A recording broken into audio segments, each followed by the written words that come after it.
Before binding week is officially over and I actually start talking about dysphoria, I want to bring up one tip that I don't think really anyone brought up.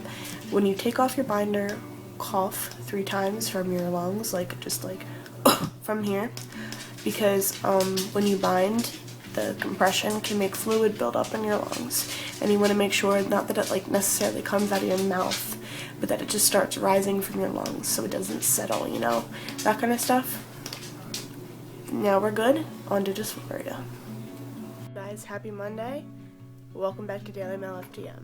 Sorry this video is so shaky again. I keep falling for the same old Windows Movie Maker tricks and having to refilm. Okay, so this week we're going to be talking about dysphoria, and I'm going to cover how I handle with it, and I hope that how I handle it, and hope that I can help you handle yours.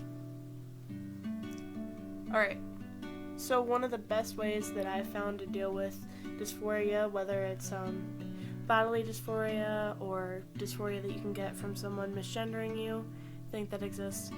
I think that's what you call it. I'm not sure. Sorry if I'm wrong. Is to refocus in on something else. There are things you can do like meditation, focusing in on a body part that you actually like. Or that a body part that kind of fits what you think it should be, or there's affirmation, which I think is cool. So for the water thing, really anything will work. You just gotta drink and focus on the action and how it feels, because then your brain will be so occupied with that it'll forget about your dysphoria, hopefully. With focusing in on another body part, it kind of helps to negate the negative feelings that you're feeling about different parts of yourself. So say if I was experiencing chest dysphoria, I could focus on if I felt like my shoulders were particularly masculine that day, or if I'm like, yo, I'm so glad I got this haircut. It makes me look like more of a dude. That kind of thing. And as far as affirmation goes, there are blogs where you can send that you're in need of positive vibes, and that you're experiencing dysphoria. I think a bunch of blogs do it. Probably any blog would do it that knows what affirmation is, honestly. That you need good vibes or you need affirmation, and they'll call you by your preferred pronouns, and they'll call you by your name just to remind you that this is who you are, no matter how many people are misgendering you or how your body's making you feel. I think that's pretty cool.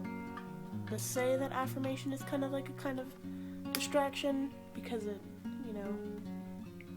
strays your mind's thoughts. If I'm wrong, just recognize it. A lot of sad or kind of bad feelings, you can get rid of them or help yourself cope with them with creative outlets, like playing an instrument, drawing something, writing something. You can write a letter to your friends. You can draw yourself the way you wish you looked, or the way you're going to look is a better way to say it. And as for playing an instrument, that could definitely go with distraction. That's actually what I like to do when I get feel really crappy. If you just play an instrument, if you can, it's good. I'm gonna do that. With many different kind of feelings of mental discomfort, you can help yourself cope with them by using artistic methods, artistic coping methods, like playing an instrument, drawing, writing, anything like that. Playing an instrument is definitely more of a form of distraction, I think, and sort of a learning thing too. When I'm feeling upset, sometimes I'll learn a new song on the ukulele or something, and that definitely keeps my mind away from dysphoria and all that stuff. Making little drawings of yourself, and how you see yourself, or how you want to see yourself, it definitely helps, because you can be like, oh, that's who I am. That's what the mirror doesn't tell me. That was a bad description, but I think you're getting what I'm putting down. For writing, I had read that you could write a letter to your family or your friends, explaining what's going on, being really cathartic with it, or you can even write a story about yourself. That'd be cool. my parents got home, I had to move. So another way to deal with dysphoria when it's something pertaining to your body is binding and packing, which do cost money, so usually, and especially with binding, can be harmful to your body. So if I were you, I would just stick to the regular distraction methods, because you can't bind all the time. I would definitely focus in on other ways of distracting yourself that you know are going to work for you 24/7, not just those 8 hours a day when you can safely wear a binder, or however long you can wear a packer for. Don't really have a lot of experience with those.